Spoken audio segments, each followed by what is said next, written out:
mình thấy thì chiếc máy kéo đang di chuyển vô các bạn.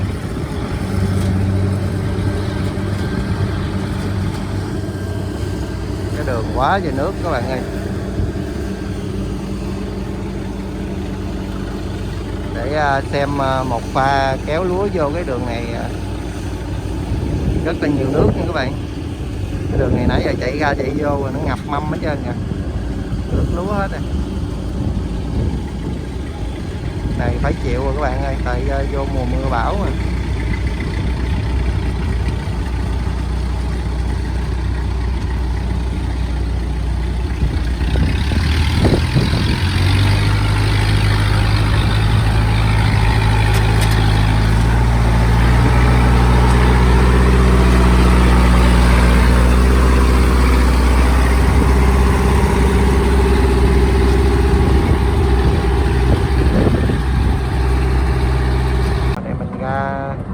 Gian mấy anh máy kéo ra đây quay luôn các bạn ơi.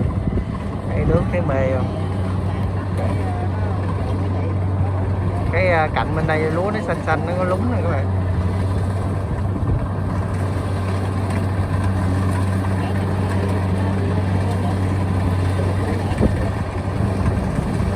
Phía bên đây nước nhiều hơn bên kia nữa các bạn ơi.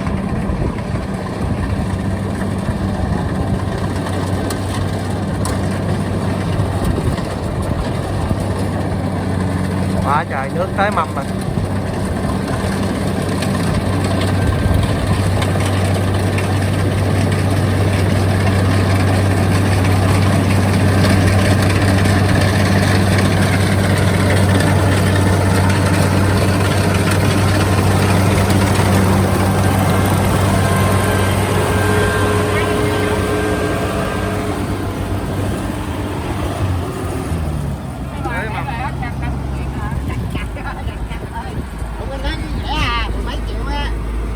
Độ giữ ra chạy nước không.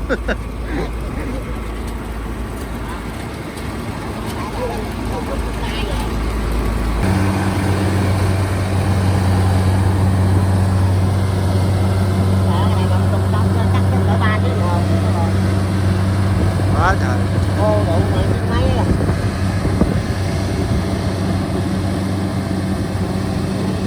Nó mấy anh mấy chú chủ ruộng đi buộc ba cái lúa rồi đắp bờ rồi, đắp bờ đang bơm đấy.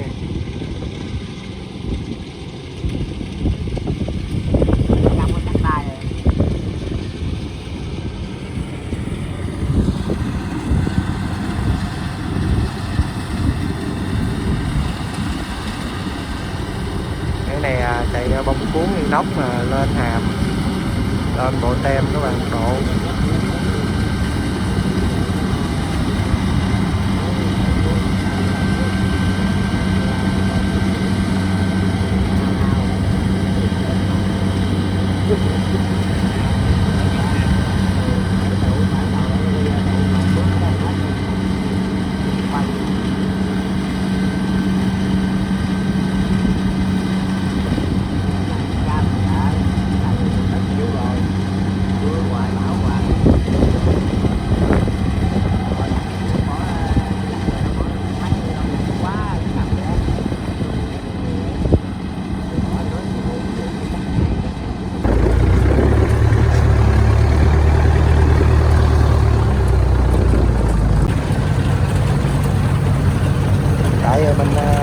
trên chiếc máy kéo này. Chỗ này thấy đường mưa lúng quá.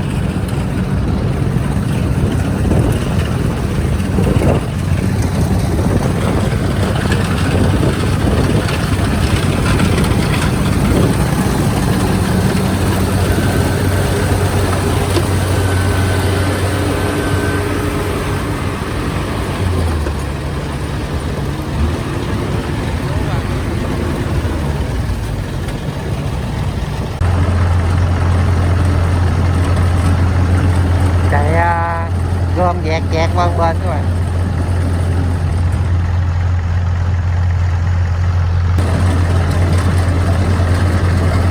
Máy chạy nước dẹt dẹt gom qua bên các bạn ơi.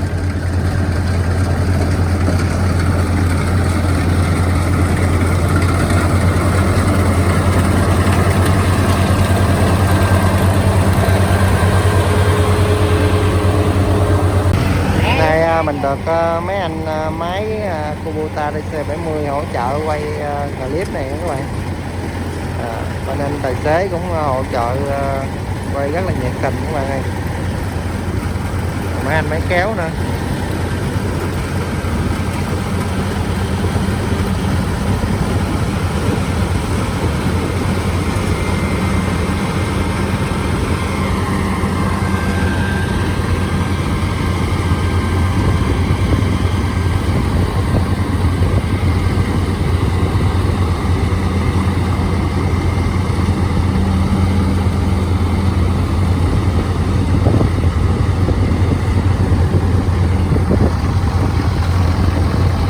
Chiếc 70 đi chung nữa là đậu rồi kia rồi.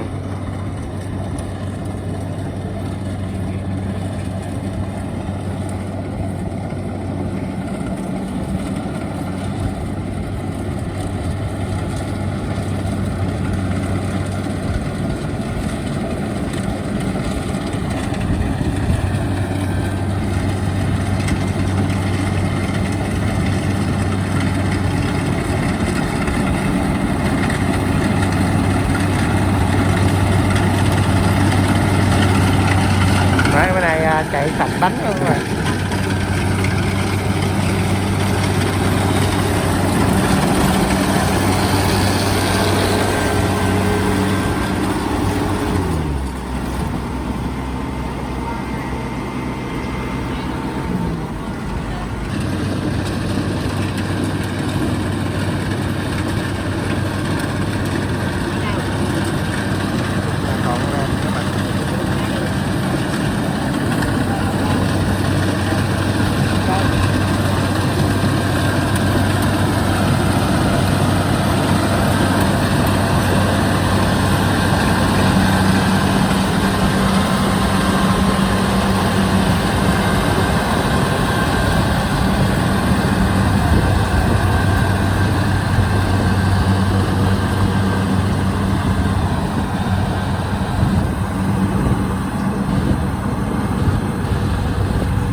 Tiếp tục vô các bạn ơi, còn mấy len nữa xong các bạn.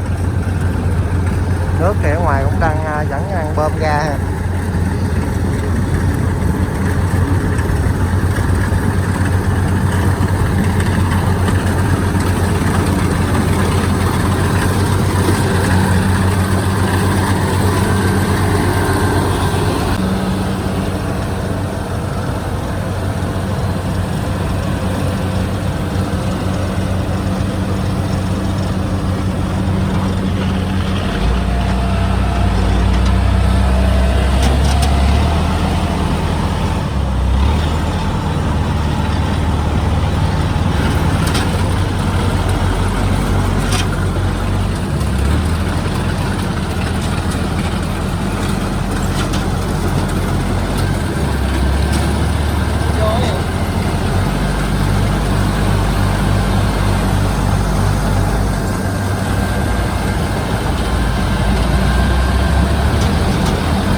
Vô lấy đồ mấy kéo cái gì.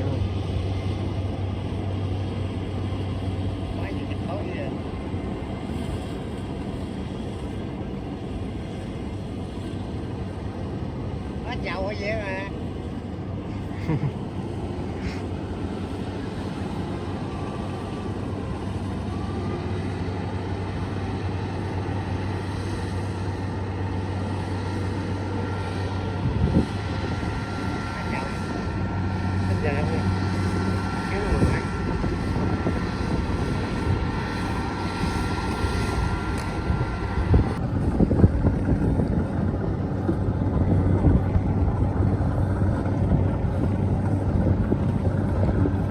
Cái chỗ này nước sâu rồi các bạn.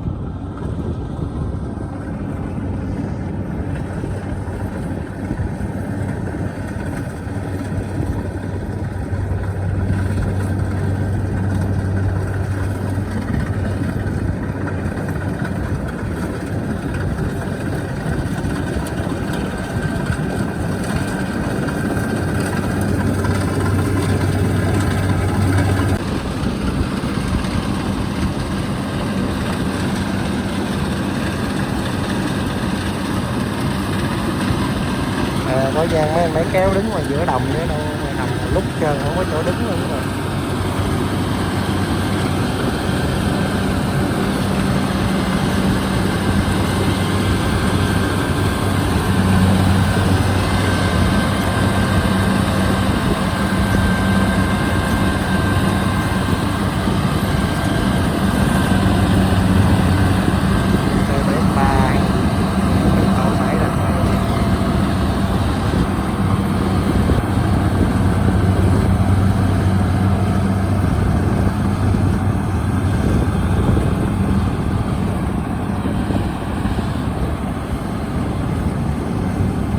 Sáng nước ngập tới mâm luôn mà bơm ra nó khô bớt rồi.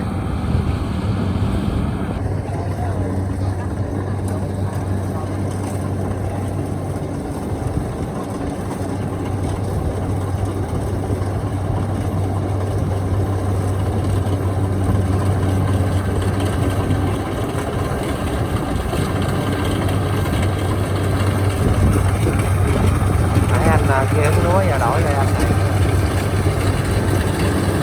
Rồi hứng chút chạy không nhanh nên một người hứng là kẹp rồi các bạn.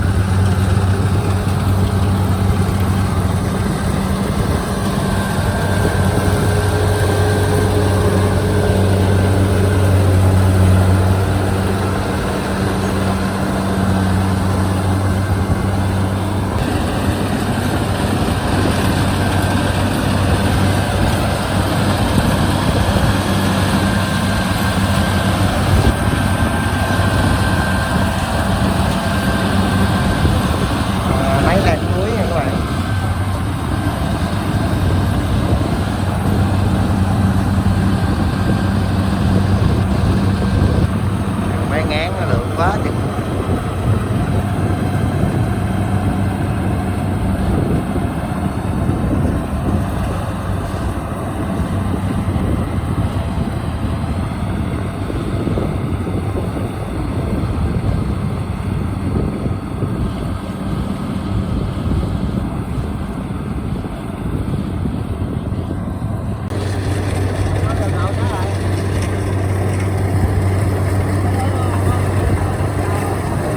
Quá nước rồi mọi người ơi.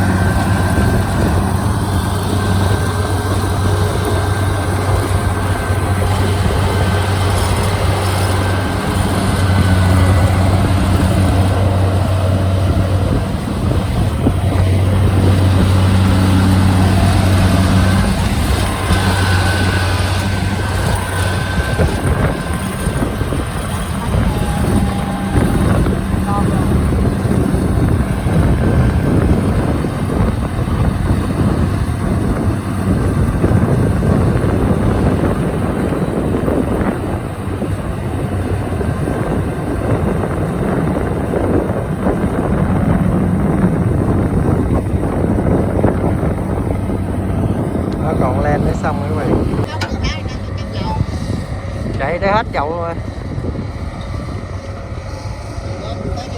Mẹ quay quay lại đáng gì nữa không quá không tập tôm luôn.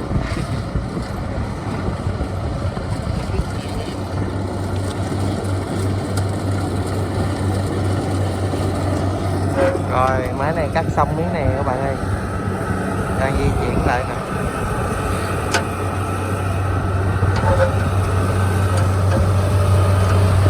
Quá trời chạy không gạo cả kìa.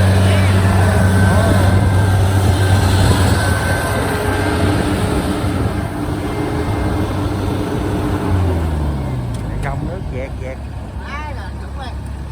Máy di chuyển ra cắt cái cầu ngay đường nguyên giữa các bạn ơi.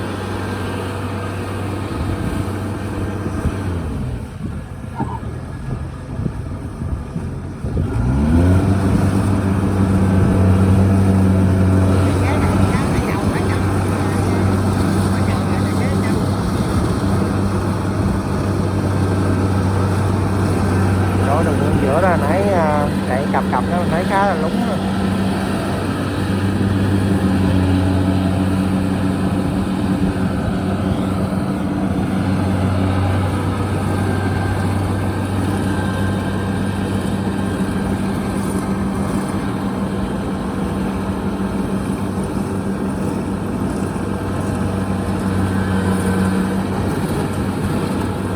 Đang cố gắng cắt cái lúa cù nữa các bạn.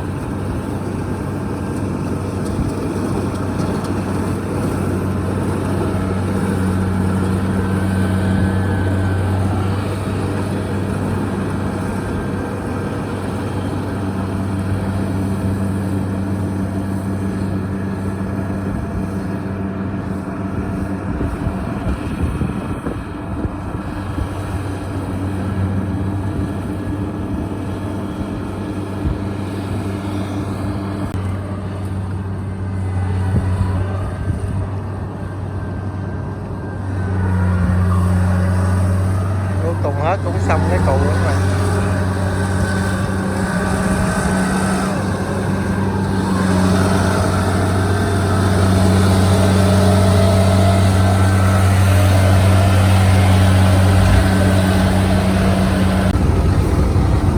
Cắt lúa cặp đầu dạt các bạn ơi, nãy chừa lại nè.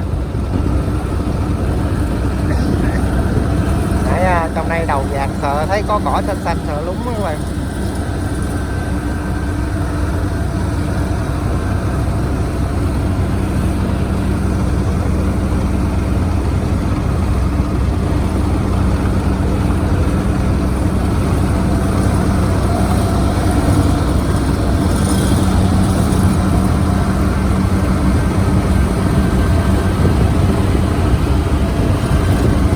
Cắt lúa buổi chiều luôn các bạn ơi.